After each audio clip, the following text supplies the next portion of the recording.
Hello, my Italian food fanatics. Today, we're going to make pasta al segreto. Actually, we're going to use bucatini, so it's Bucatini Al Segreto. It's a novel way of making a tomato sauce. It's a little bit different. Now, I'm not going to tell you what the secret is now, but the secret can be traced back, as far as I know, to a one Marcella Hazan. You'll know what I mean in just a little while as you go through the video all the way to the end. Before we get into the kitchen and start, please hit the thumbs up button, subscribe, hit the bell button if you haven't already, share with your friends, leave a comment down below. I really appreciate it, okay? So now, without any further ado, let's get to making Bucatini Al Segreto. I'll see you in the kitchen. All right, let's start making our Bucatini Al Segreto. This is the bucatini. It's Barilla. It's collezione. I think it's an excellent pasta. Now, normally you would make this with rigatoni or penne, but I want to use bucatini today because I like the collezione, and I just want to use bucatini. That's how I feel today. And you should do the same. If you feel like using a particular pasta over another one, you're a free person. You can do it. So part of it is a little bit of garlic, some onion. We have a hot pepper. This is a serrano. I can't get the red peppers fresh right now. They're out of them, but it's the same active ingredient, capsaicin. We have some parmigiano-Reggiano. We have beautiful basil, and we have our California tomatoes that are 100% organic, and we're going to be using California olive oil as well. And the secret ingredient I will reveal to you at a moment in time coming up later. All right? You may be surprised at it. I wasn't really surprised when I found it, and I know exactly where it comes from, and I'll let you know all of that information when we get to it. All right, let's prep these. I have to smash these, and we have to cut the onion. We're going to use only about a half of an onion, and we're going to cut it up very, very fine.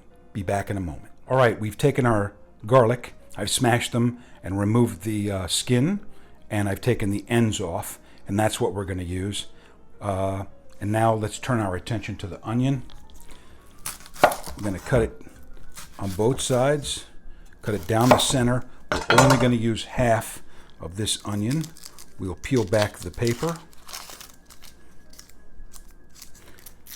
and I'm going to cut it extremely fine. All right, I'm going to pull back this one too. This we'll place aside, and we're going to cut this extremely fine.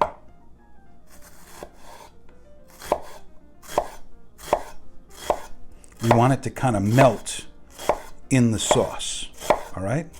Now, I'm not going to bore you with this any further, but just letting you know, look how thin and small, and I'll come back when it's done so you can see exactly what I mean. One thing I want to mention really quickly, with all of my canned goods, I take and I wash them with soap and water because you don't know where they've been, and also when you open this up, you don't want the tomatoes going into any sort of dirt or dust or, God knows, rodent, excrement and things like that, which is prevalent in all of these warehouses. So we wash with soap and water, and that way when we open it up, everything remains clean.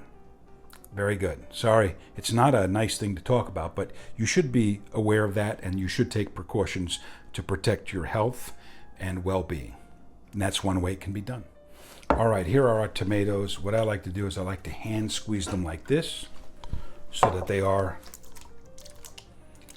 crushed, and because these are organic, they don't have any sort of chemicals in there to keep the shape of the tomato. All right, so they crush extremely easily. And now all I'm going to do is we'll take our basil, because we're going to add this in a little bit later, and I like to just take the leaves off like this and put them into the tomato. Just like this. And get rid of the stems. And these are going to cook down into literally nothing. Now, a lot of people would say it's too much basil, but let me tell you, I enjoy basil with the red sauce. And for that reason, I like to add a lot of basil because I believe that it will cook down and that the flavor just adds to the flavor of the sauce itself. That's my personal opinion. If you're talking to an Italian, an FOB Italian, or if you go to Italy, this would be way, way, way too much basil. But that's okay. You do what you want. I'll do what I want. If you want to try it my way, you may like it. If not, well then, you're on your own. You do whatever you want. You're a free person. All right, so we're going to go onto the stove in just a second. But let me first show you some of the mise en place that I've done. This is the end of the basil. Excellent. So now, that's our tomato product. Here we have our chili that's been cut in half. We have some onion, and we have some of our garlic. Now let's go to the stove and begin the sauce. All right, let's get started. So we have a pan, or a pot in this case, a sauce pot. It's on the fire. Going to add a little bit of oil in there. Maybe a little bit more. Perfect. And we are just going to heat up the garlic and let the garlic flavor the oil. All right? I don't think I have to take you through all of this, but we'll come back when it's time for me to remove the garlic. We don't want to burn it.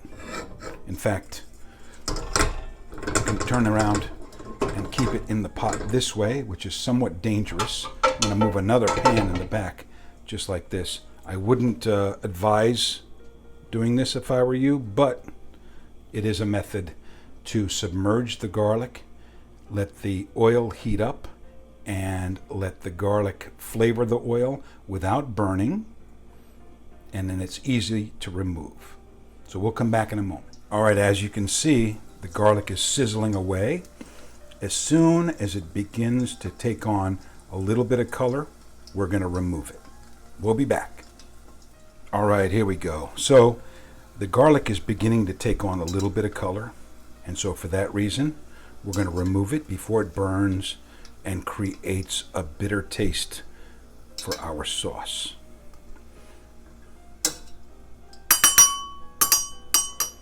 Garlic can get sticky sometimes too, so it's difficult to get them off of the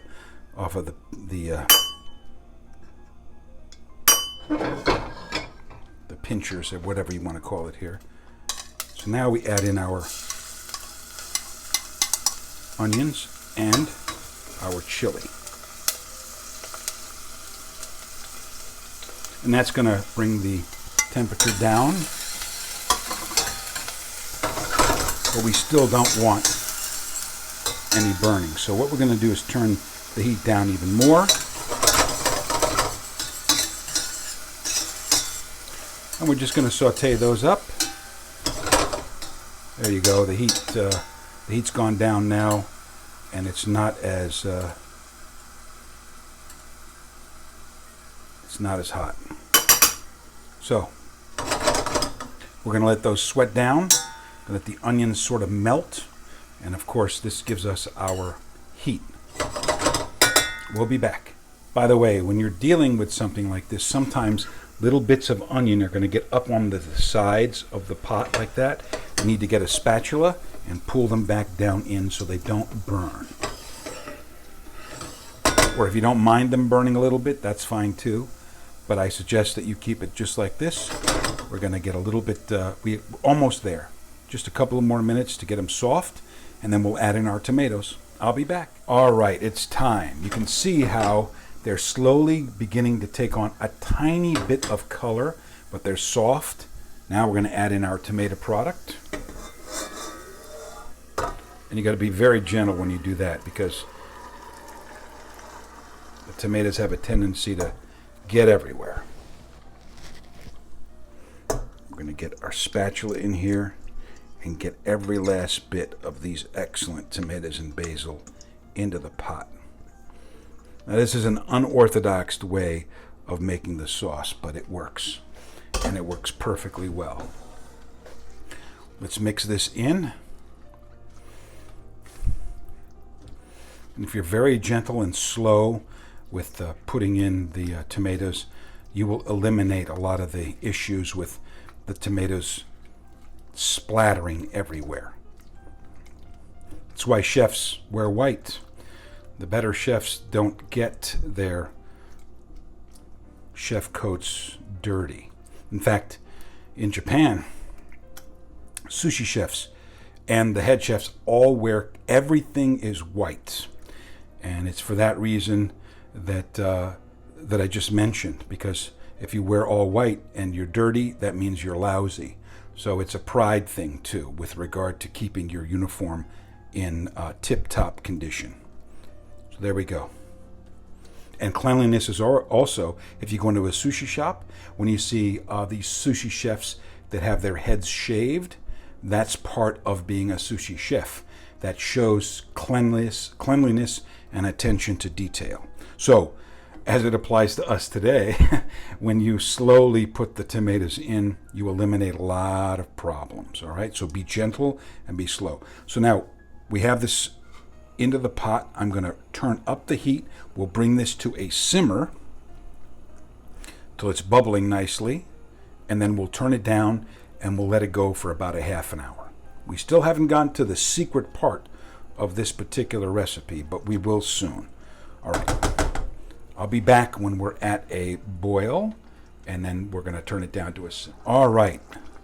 This sauce has come to a boil, and what we're going to do is we're going to turn it down, and we're going to let it simmer for about a half an hour. And in about 20 minutes, I'll put water on for our pasta. Be back when we're going to put the water on.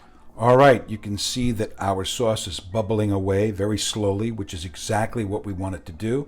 And now we're going to put some water on for the pasta. All right, so if you know me, you know that we have a sauce pot, and we're going to put 4 cups of water into that sauce pot.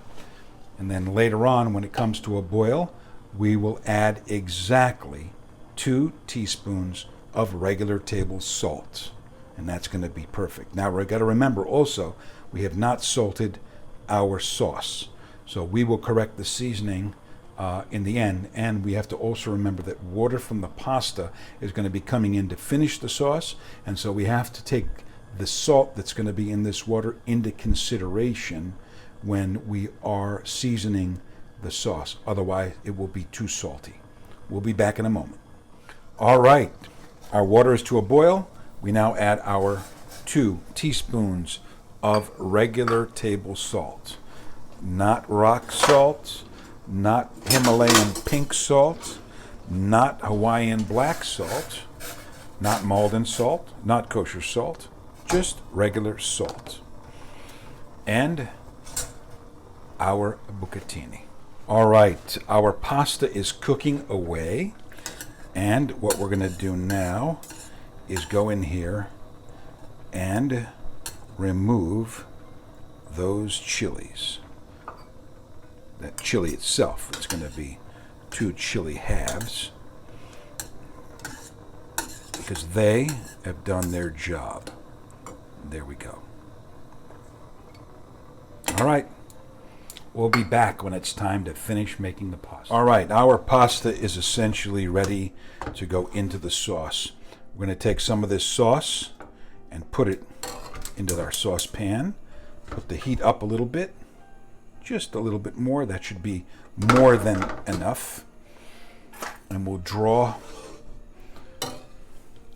the bucatini into the sauce pot. You can tell just by looking at it, if you have an eye for this sort of a thing, that it's not done yet. In fact, it does have a couple more minutes left to go. And I have the heat on high, and we are going to mix it in here. I'm going to actually use a spatula because it's a lot easier. It's softer on the, this is a non-stick pan, and we don't want any problems with that. We also have a little ladle in the event that we're going to need some pasta water. Okay.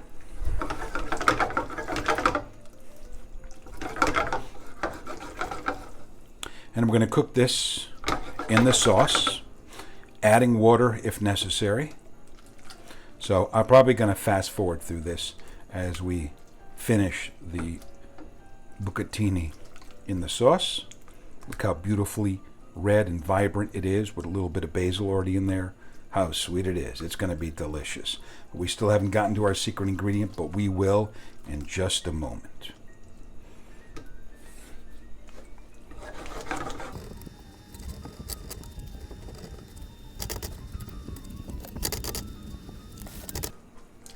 All right, I've tasted it. It does need a little bit of salt to get good, so we'll add a little bit of salt in there. It has the heat from the pepper, that's for sure. So we don't need any more heat. We don't need any actual pepper. And now I've got to turn off the heat because we're going to add our secret ingredient. The secret ingredient in this case is a little bit of butter. It cannot be boiling. It cannot be very, very hot because it will destroy what we're trying to do here with the butter. So we're going to mix that in really, really well. This secret ingredient is what Marcella Hazan put into print with regard to making a tomato sauce with half an onion. So this is just essentially, pasta al segreto is a reinterpretation of her original sauce.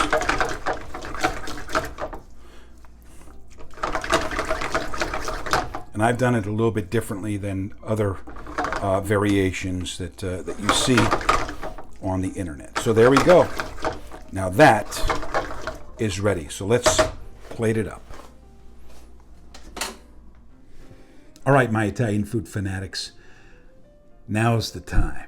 Now's the time where the rubber meets the road. You saw me dish it up. You saw me put some sauce on it. You saw me made the parmigiano-Reggiano rain down on our Bucatini Al Segreto. Now it's time to taste it. And I can't wait. I adjusted the seasonings as you'll soon see. It's, oh God, this is going to be good. Now, this is a variation on a recipe by Marcella Hazan. Her original recipe was in her book, where you took just regular tomatoes out of the can, put literally a 1/4 pound of butter and a half an onion in there, and just let it bubble away for a couple of hours. Don't quote me on the couple of hours, but bubble away. Then remove the onion, and there was your sauce. Extremely rich, full of artery-clogging butter, and delicious, so many people say. I'm not one of those people. I didn't particularly care for it, and but butter tastes great, and we figured out a way, that is the big secret here, to incorporate it into the tomato sauce at the end of cooking. Believe it or not, this is more of a French method of finishing off a sauce with butter as opposed to being an Italian method. But the Italians and the French have a lot in common, not only with language, but also with food as well, especially in the north, because they are on that same parallel. So here we go. Let's try it out. Let's see if it's any good at all.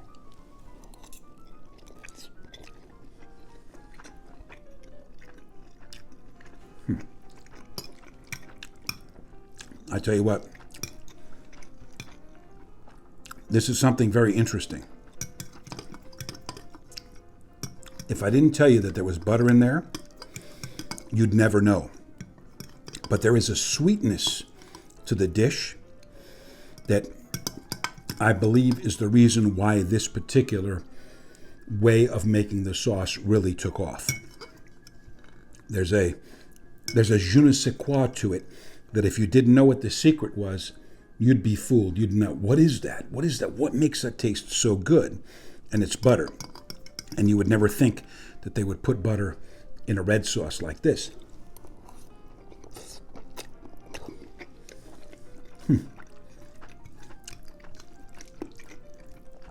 That is really, really good. Now there's some heat in there. That's because I put the entire Serrano chili in there. So if you don't like heat, eliminate it or just use half. Or take it out a little bit sooner. I like the heat. I really love this. And remember what I said with regard to cheese. Parmesan should be used sparingly. Don't bathe the whole thing in Parmesan because it covers all of the other flavors and it's no good that way. If you want to eat Parmesan, just cut a chunk or two off and eat it. I do it that way. I love to eat Parmesan that way. In fact, I could go through a pound a day of parmigiano-Reggiano by just taking a knife and slicing off little bits. But anyway. Oh, before I forget, thumbs up, subscribe, hit the bell button, please. Share with your friends. Leave a comment down below. All right, answer my comments. And I appreciate your input too. This is really, really good. And it goes well with bucatini. It goes exceptionally well with bucatini. So does like amatriciana and any of these red sauces are going to go great with the long pastas as well as the rigatonis and the shorter pastas as well. I'm not a fan of penne, so I'd never use penne, but rigatoni I would. I don't know why I'm not a fan of penne pasta. I'm just not.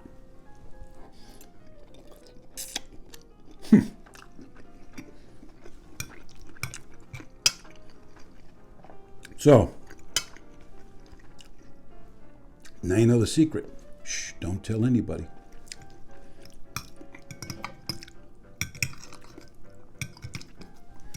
Thanks for watching. Have a great day. I'll see you again soon.